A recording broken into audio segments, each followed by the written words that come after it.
Hello there, and welcome. It's good to see you. I would like to start off by stating that I'm not a psychologist, nor am I in an institution to become one. Everything said today is merely speculation and opinion based on the information I've gathered.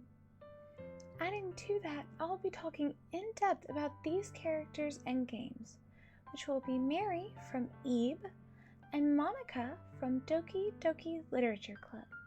So, if you'd like to stay spoiler-free, please play the game for yourself, or at least watch a playthrough. I would also like to place a trigger warning here. You may see some visualizations of violence, death, suicide, and self-harm. If you're sensitive to these, please proceed with caution, or rather, I wouldn't blame you for finding another, more lighthearted video. Now that the formalities are out of the way, I have a feeling that today's topic may be fairly long-winded and perhaps take up more of your time than my previous discussions. So please, make yourself comfortable, because today I will be talking about the effects of loneliness and prolonged isolation. Loneliness can be defined in many ways. The dictionary's definition is sadness because one has no friends or company. But I don't think that truly covers the scope or complexity of what loneliness can really be. Loneliness is a feeling, and it can derive from a few things. There's the objective loneliness, where one has a small social group with limited interactions, and then there's perceived loneliness, where one doesn't feel as if they're fulfilled or getting the support they need, mainly because it relates to the quality of one's social experiences rather than the quantity. Both have mental and physical consequences, but perceived loneliness is something that is much harder to repair than the objective alternative. Humans are social creatures. In prehistoric days, humans were herd-oriented, and we still are to this day. We feel much more comfortable with a social group, no matter how big or small. A safety net for our mental health, in a sense. There's a part of the brain called the neocortex, which controls language, empathy, and general social cognition. It's wired for us specifically to socialize with one another. This is not to be confused with solitude, which is a more positive feeling of aloneness. Solitude is natural and necessary for insight to oneself, like a hiker willfully going into the mountains. It may also be to recoup and relax, or even hone in on a project. Solitude is nice from time to time, but right now we're focusing on the negative effects of isolation and being alone. As I mentioned before, we're going to discuss not one, but two different characters today. They share remarkable similarities, and yet I've never seen them compared side by side. Those characters are Monika from Doki Doki Literature Club and Mary from Ebe. Monika is a self-aware character, knowing factually she's within a dating sim and hacks into the code in a desperate attempt to be an option for the player to date. She does it so frequently and so badly that the game itself isn't even playable in the end, and it's only you and herself in a bare classroom. You must delete her file to be rid of her obsession. On the other hand, Mary is a girl that has never been outside her own environment, but desperately wants to be in the real world with real people and to have a real friend. She manipulates the player, and depending on the ending, gets her wish. While their goals are similar, they get what they desire in different ways. Increased loneliness, like these two have suffered, has fairly frightening consequences. We can see from the both of them that hypervigilance of social threats is a pressing issue, with Monika going after whoever the player chooses and Mary's growing detestment of Gary throughout the game. Symptoms can also show their colors through stress, fear of negative evaluation, anxiety, and anger, as well as through diminishing self-esteem and optimism. They can also be accompanied by feelings of hostility. Both Mary and Monika are violent towards who they perceive as their oppressors or foes. Gary for Mary, and the other 3 classmates for Monika. They would go so far as to kill to get what they want. We can even see it happen as we play. Both Mary and Monika have intrigued me for quite some time, but both of them are usually hated by the player. Why shouldn't they be? They're the antagonists, the villains of the story. While I understand that in the end they are both truly vile people and their actions are unforgivable, on a deeper, more personal level, they're lonely and misunderstood. I'm not trying to give a backstory where there isn't one. It's clearly represented in both games. We just don't have to limit our view to the character being one-dimensional simply because they're bad or evil. For lonely people, a key part of feeling lonely is feeling rejected, and that's the catalyst for Monika and a great fear of Mary's. It also interferes with things like attention and logical and verbal reasoning. We derive meaning from our world largely through contact with others. If there's a chair in front of us and someone moves around the chair, we can assume that the chair is real. If we have an outburst and people around us react with shock or anger, we can derive that the outburst is a bad thing to do. We rely so much on our social function, even subconsciously, that not having that regulation of self forces us to have a distorted sense of self, a fractured perception, or intense irrationality.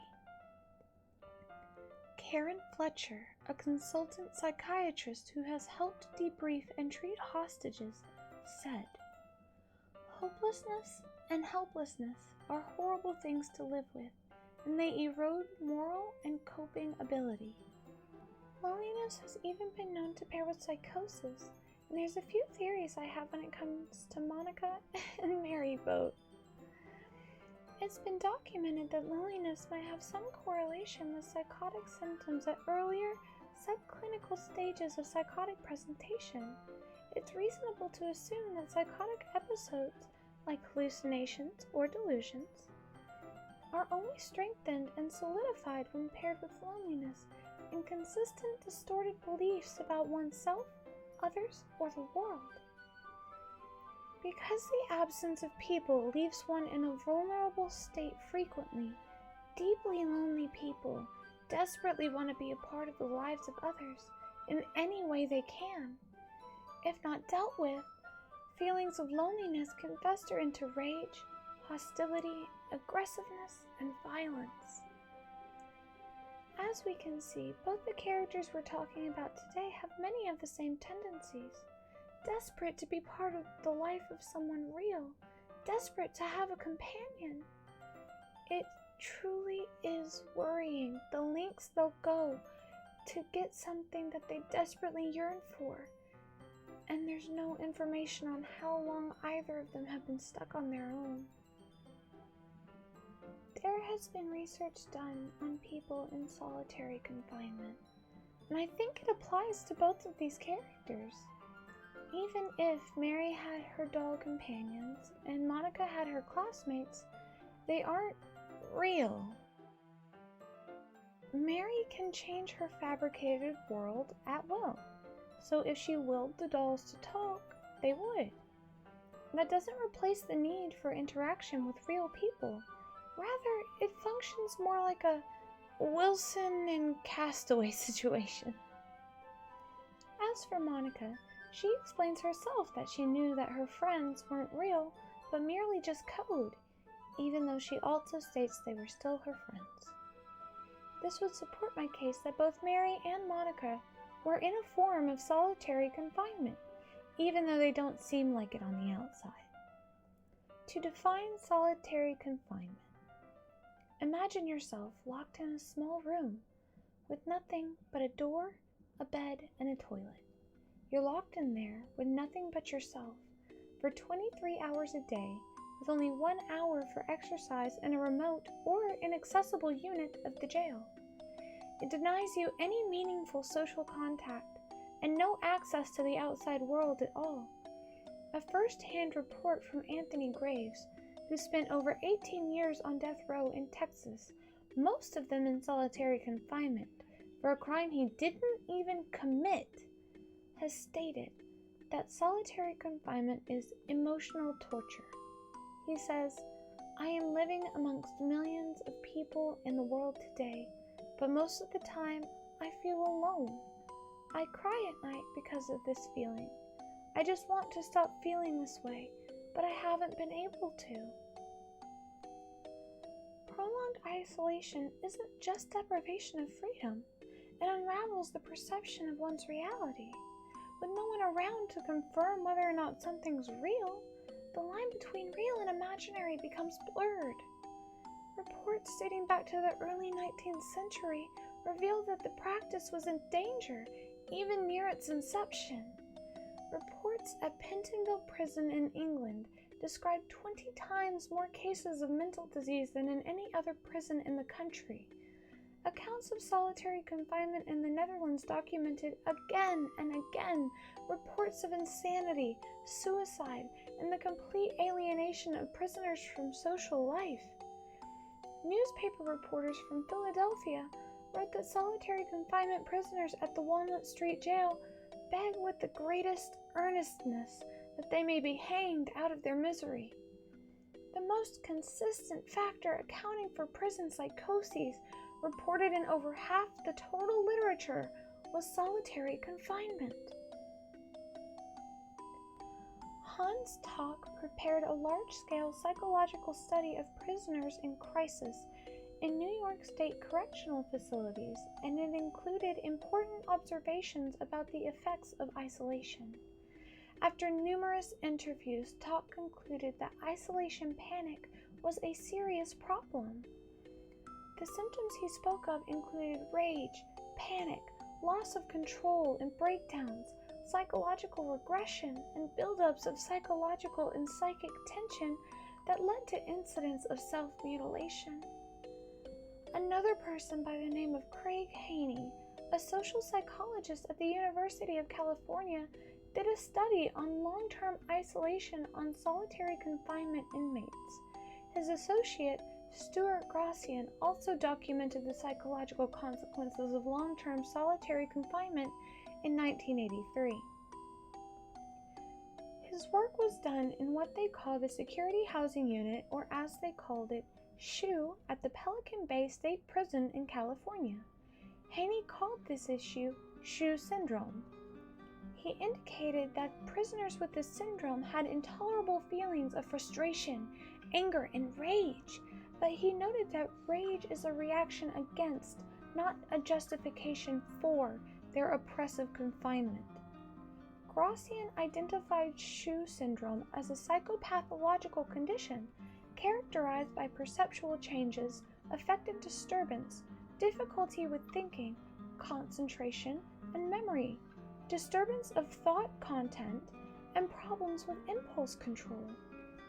Along with that, he also found that the incarcerated were hypersensitive to external stimuli and experienced distortions of perceptions, hallucinations, or feelings of derealization. Many prisoners reported frightening and disturbing fantasies and suffered paranoia.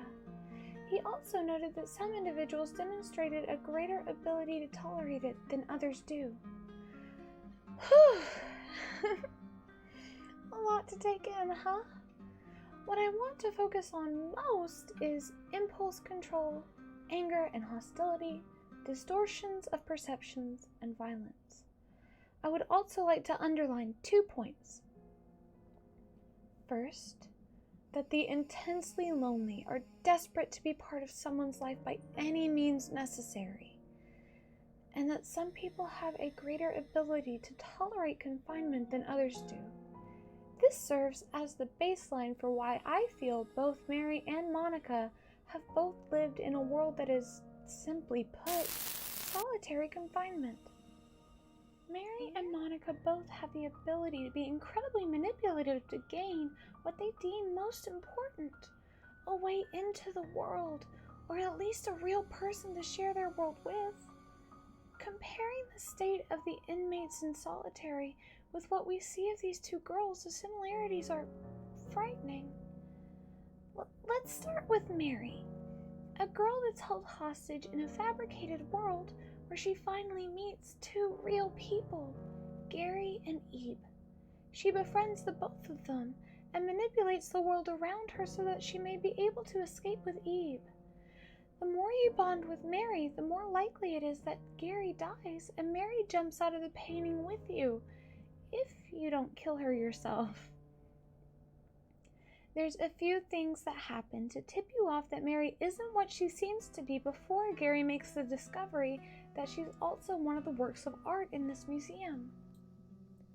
Firstly, she asks if Gary is Ebe's father, and then if Ebe's mother is nice. After that question, she says, "You want to see your parents again soon, right? I want to get out soon too." Under the guise that she's truly been sucked into the world as Ebe and Gary have. She then says, "Let's make sure we leave together, okay? Promise." Now, unless you've played the game before, you have no understanding that only the number of people that went into the painting could come out. Having this little piece, Mary is knowingly putting Gary aside to keep in this world while leaving with Ebe. There's no worth of life there, and it fits with the desperation of being part of someone else's life, namely Ebe's, and with the notion of hostility and violence. She knows what she'd be doing, leaving the portrait with Ebe, and what the fate of Gary would be. Irrationality, violence, and a lack of self-control happens fairly soon after this small conversation. After a puzzle or two, Gary finds out that Mary is nothing more than one of Guartena's works, a painting come to life. When Mary finds out that Gary knows, she runs off and we find her stabbing a bleeding mannequin head, repeating, "In my way, in my way." But as soon as Ebe walks off, Mary comes back, pleading for Ebe not to leave her and to be friends with her, before speaking of inane things and laughing or singing, though one of her points of dialogue is that she's never met her dad, solidifying that she truly has been alone. After the entire puzzle is over, Ebe is forced to move towards the stairway separate from Mary, and Mary follows soon after, brandishing a palette knife. She doesn't like the fact that Ebe went alone, and asks why she's going by herself when they promised to be together. Thankfully, Gary finds them and saves Ebe, telling her the truth.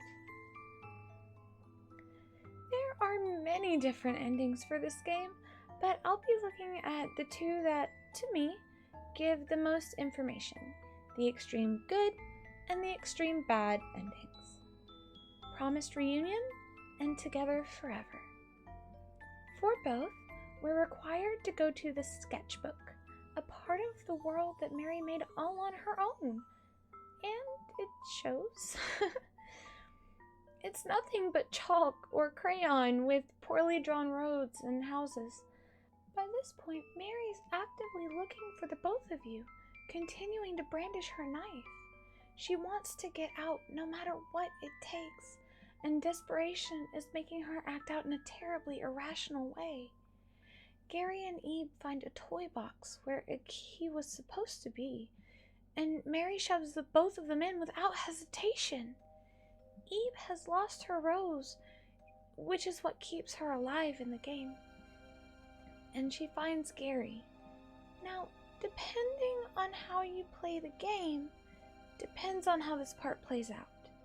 For Together Forever, Mary picks up Ebe's rose and convinces Gary to trade his for Eve's, another manipulation tactic to get one person out of the way so she can leave. She can be seen plucking the petals right off, knowing that this will kill Gary. She laughs, saying that she can do something, leave herself. If we play the true bad end, we need to do nothing more than to jump back into the painting fabricated world. And with no recollection of what had just happened to us, Mary is now our sister, and it's unknown whether or not she remembers any of what had just happened either. But she got what she desperately wanted, to be a part of reality, to be with someone, even if it was through manipulation, violence, and death, to be able to do that. In the good end, going back to the toy box, Eve retrieves her own rose and finds Gary, and they move towards the exit, but there's a second path blocked by vines. Thanks to Gary, they can be burned, and they find themselves in a small hallway with Mary's picture at the end of it. As soon as Mary finds out they're there, she's filled with rage, screaming at them to leave. If the player is unable to get to Mary's picture in time and burn it, she will kill without a second thought. If the player is successful, then it leads to the promised reunion ending, provided that you've done everything else it takes to lead up to this ending. Side note, Mary is nothing but a pile of burnt papers. On both occasions, Mary is unhinged, manipulative, violent, and desperate. She comes to a point where she would be willing to do anything it takes just to be part of someone's life, part of reality. Now, to Monika. This game can be considered linear, but it isn't truly so. There's so many things that are left to chance and others that are left to choices the player makes. However, that doesn't make it harder to make my case. The playthrough scene was one of the milder playthroughs, but it still gave me mostly everything I needed to know on Monika. Her poems specifically give insight to what her mindset might be. Now, poems are up for interpretation usually, but Monika was very clearly trying to show us from the beginning that she knew something that no one else did. From a hole in the wall, we see the lines stretching forever into everything, a hole of infinite choices. I realize now that I wasn't looking in, I was looking out, and he, on the other side, was looking in. There's the Save Me poem, which is much quicker in its lines, where she's complaining about noise. At first glance, it may seem as if she's talking about the noise one hears, but it's my thought that she may be talking about noise like static. At the end, there's these two lines that break the train of thought with the poem, stating, "An endless poem of meaningless," and "Save me." Save me specifically raises an eyebrow at the thought of what Monika's referring to, but after playing, it's really easy to tell that she meant it in the most direct sense. She's pleading for help. The last poem, The Lady Who Knows Everything, is a much longer poem, and it's an in-depth look at Monika's desperate attempt at finding some sort of meaning in this place she finds herself in. In the end, she resigns herself with these words: "I have found every answer, all of which amount to nothing. There is no meaning, there is no purpose, and we seek only the impossible. I am not your legend does not exist." This is a direct correlation with her trying to find an answer of how to find meaning, or how to escape, or even how to level with the fact that she knows everything and yet can do nothing with it. All of these poems are very important, even though they might seem meaningless to others. It shows Monika's helplessness, hopelessness, and desperation right in the first cycle.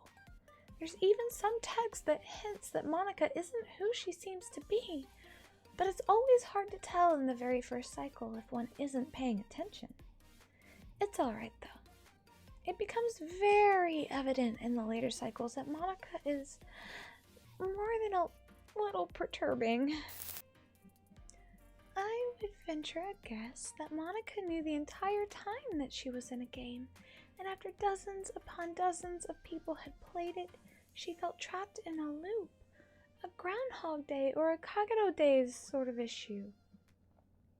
She finally becomes desperate enough to try and escape it, knowing full and well there may be consequences for her actions, and consequences we see very quickly.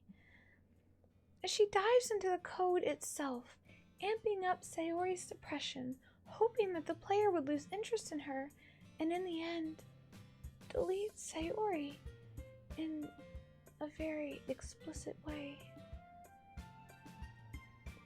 In the next cycle, on the loading screen, you can see a glitched Monika over Sayori immediately, and it's crying out that something is very, very wrong here.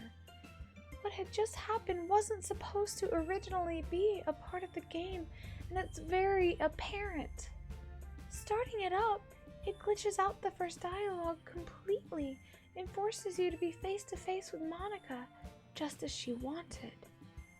The player falls back into the literature club via Monika instead, and even Natsuki and Yuri's dialogue are glitched, not allowing them to speak their usual dialogue, but rather things that aren't within their usual character.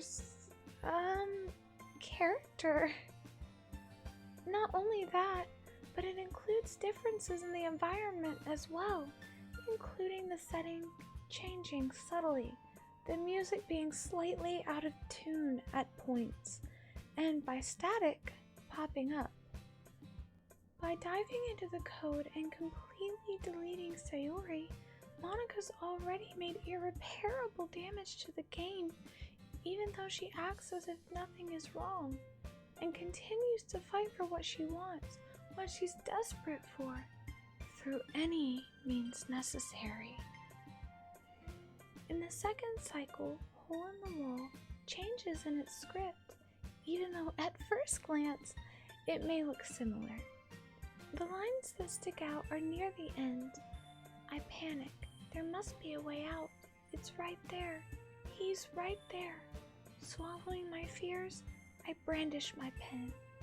Brandishing her pen may be an indirect way of saying that she's going through the code and changing it. Save Me is also different. There are letters missing from the words the player previously read, and there are some words that are written in all capital letters. The different lines in this poem are like playing a knife on a breathing rib cage and delete her. This is a much more direct way of expressing to the player exactly what she's doing. By this point, the player knows that something's wrong with Monika, even though Natsuki and Yuri are the ones acting as if they've lost their minds. To a point, they have, but the eye of the hurricane is Monika, the only one who seems untouched from everything around her, because she's the one pulling the strings. As for the lady who knows everything, there's nothing, just glitches and static. In this second cycle, there's nothing we can take away, nothing we can go off of, just the fact that there's something very, very wrong. There's a particular point in this cycle where Natsuki writes a poem, but it's much more worrying over Yuri and warning us about Monika, telling us to not let her know we've read this in capital letters. Right after reading this poem, Natsuki glitches out, saying she's changed her mind, and for the player to ignore the whole thing, showing us that Monika knows everything that happens in the game despite her not physically being there, though I think we've seen more evidence of this before this point as well. One of the last things Natsuki says is, if you would just spend more time with Monika, all these problems would go away. Just think of Monika from now on. Just Monika. These words specifically solidifies the fact that Monika can speak through Natsuki and Yuri as well, not just herself. Also in this cycle, in this specific playthrough, Monika turns up Yuri's obsessive tendencies to the point where we find herself cutting her arm near a water fountain, and where she pulls the player into the closet before Monika takes us out, saying that she thinks that we saw something that we weren't supposed to see. In the end, thanks to Yuri's obsessive love for the player, she stabs herself until she dies. Any text is glitched out, but if the player goes into the history, we can see that there's an extensive bit of text that repeats over and over.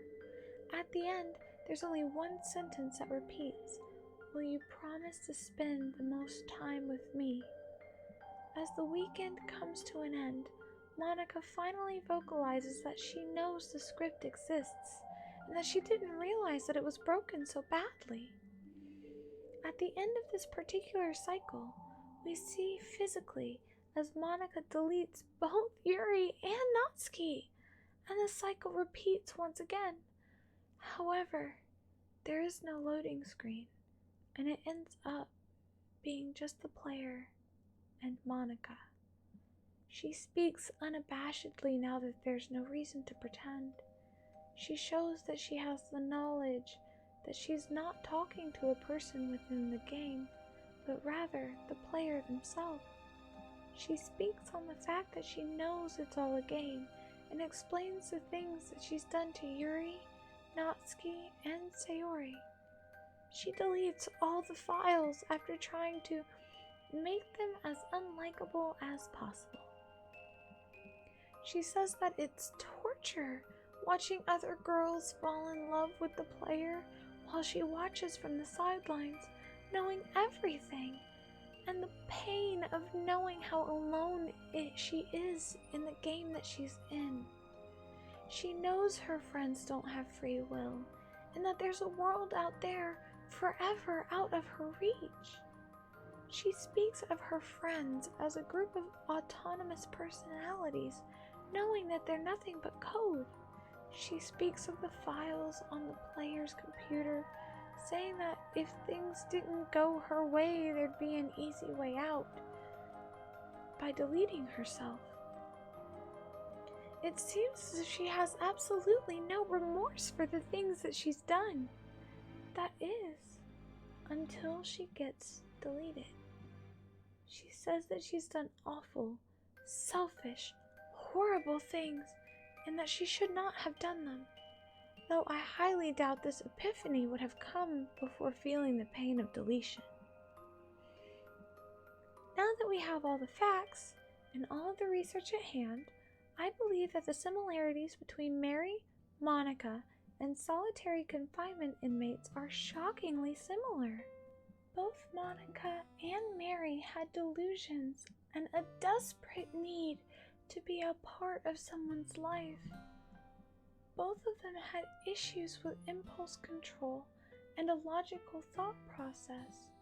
They both had a fear of negative evaluation, Mary from Eve, Monika from the player. They both had a distorted sense of self, a disturbance of thought content, and exhibited anger, hostility, and violence. Also, both Mary and Monika were intensely lonely beings. The only difference in this specific regard is that Monika had a much better tolerance for it than Mary. Mary resorted to violence much faster than Monika did, and was much less manipulative. However, this may have something to do with the fact that Mary was merely a child. This does bring up a very interesting question, though. I'm speaking on inmates that were placed in solitary confinement. And these people truly have gone through terrible psychological trauma. But can Mary and Monica even be considered human? Mary, a painting that one can burn. And Monica, a file that the player can delete at will. Even though I'm analyzing both of these characters through the scope of a realistic psychology, would it even be considered, since there's the daring question that neither character was technically defined as human in the first place? I suppose that could go for many character analysis videos, but with Mary being very obviously a painting, and Monica being so self-aware of her own code, it's something I can't help but ponder over. However, that might be for another day. I believe I wrapped it up as nicely as I possibly could. I truly hope you enjoyed my deep dive of two characters that are similar in their loneliness, and perhaps you've come to see them in a new light? Maybe not better, but new. Anyway, please make sure you're taking care of yourself. Talk to some friends or family and connect in any way you can in a time where loneliness can creep in on the best of us. But with that, I bid you adieu. Don't worry, I'll see you again soon. Until next time.